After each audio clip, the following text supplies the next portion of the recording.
This is where I was right before New Year's last year, the epicenter of the iconic ball drop. I was lucky enough to have a room that looked right down into Times Square. Did you know that around 330,000 people pass through Times Square daily? Watching this started to make me think about how insignificant my life was. Everyone looks like ants from this height. Where were they coming from? Where were they going? And did any of it matter? Every New Year's, the same slogan comes back around like clockwork. New year, new me.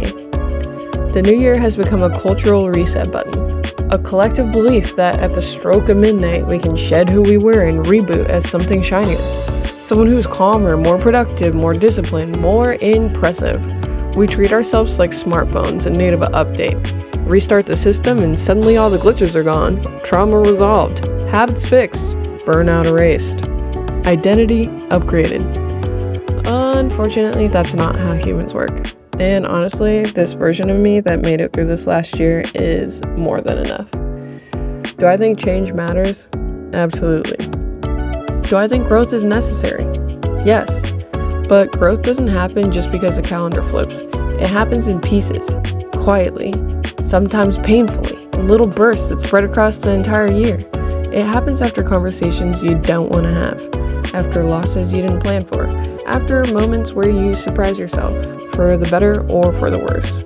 We are constantly evolving, not just at one socially approved moment when everyone else decides it's time to reinvent themselves.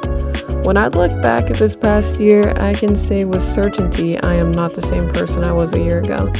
Not emotionally, not mentally, not physically, not in how I see myself or how I see the world. And that realization didn't come from setting goals. It came from looking backwards.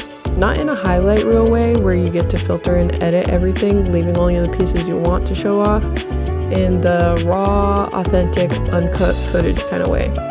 My plans changed over and over and over again this past year. My goals and priorities have constantly shifted. There has been a lot of uncertainty, a lot of recalibrating, a lot of moments where I didn't know where my next step was or when I was supposed to even take it. But when I sit and reflect, instead of rushing forward, something becomes very clear.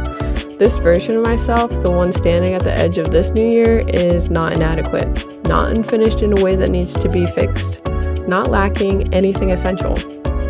I have everything I need to move into what comes next. Before rushing into the new year trying to become someone else, I encourage you to do one thing first. Look back. Let the memories surface without immediately judging them as good or bad. Let yourself see how far you've actually traveled.